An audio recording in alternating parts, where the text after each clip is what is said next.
Officials from the U.S., South Korea, and Japan are meeting this week to discuss North Korea. The talks follow several ballistic missile tests out of North Korea last month. The United States says that the Hermit Kingdom launched 9 missiles in January. That's the most launches in 1 month in North Korean history. North Korea is in the midst of another famine. And in an unusual move, North Korean dictator Kim Jong-un acknowledged the food crisis in a government-released documentary titled The Great Year of Victory 2021.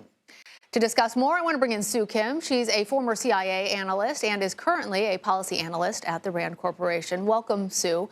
So the Biden administration has extended an open invitation for talks with North Korea.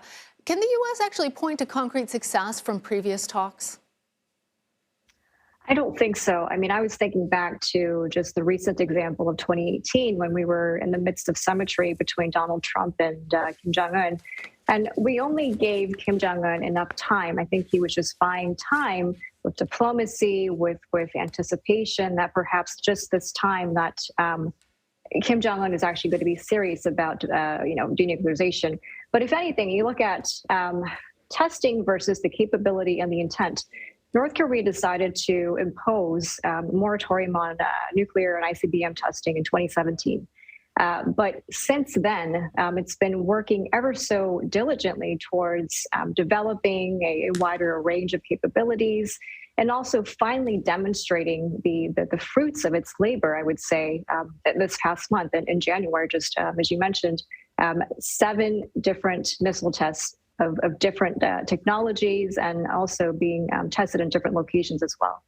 And Sue, these missile launches are actually in defiance of previous agreements. Oftentimes we see in times of famine and in times when North Korea is struggling that there are these types of missile launches and other types of saber rattling in order to get concessions. Is that what they're trying to accomplish in this case, or are there other motives at play? I would say that there are multiple motives. So we know that the North Koreans are going through what even the government admitted as the most difficult food crisis ever right now.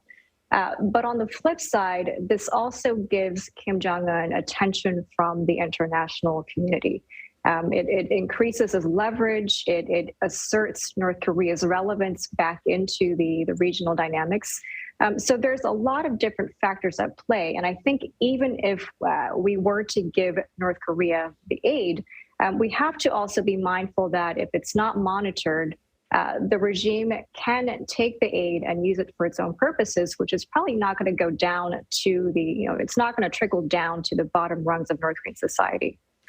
Sue, I want to follow up with you on this point about acknowledging the famine. North Korean state media produces a documentary every year.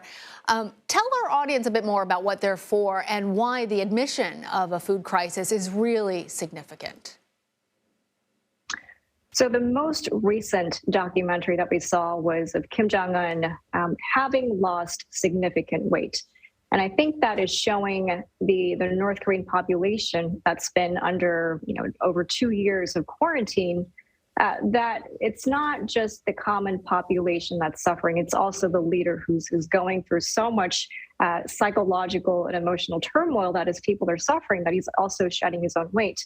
But on the flip side, I think it's also showing that because the leader is also, quote unquote, suffering, it's putting the onus back onto the North Korean population to do their part, which is to reciprocate and to once again renew their vows of loyalty to the regime, roll up their sleeves, and as Kim Jong-un mentioned earlier this year, the emphasis on increasing agricultural production is again putting the blame not on Kim Jong-un, but on other factors, such as, of course, the international community.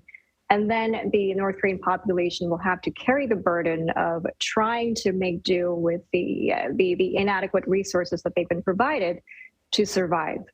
That's very interesting. That shared feeling of Han with Kim Jong-un and the North Korean population, and trying to establish that uniform shared suffering. Can you tell us anything more about how the pandemic has affected North Korea? Obviously, it's very difficult to get accurate information out of the Hermit Kingdom. Mhm, mhm. So we are going by what the North Korean regime is saying to the public, and we're also going by what we should be seeing when we're not seeing right now. Um, in a case like this, where the leadership is admitting, I would say, failure of its own policies, we would expect the leadership and the government to try to do all that it can to improve the livelihood of its population, but it's not.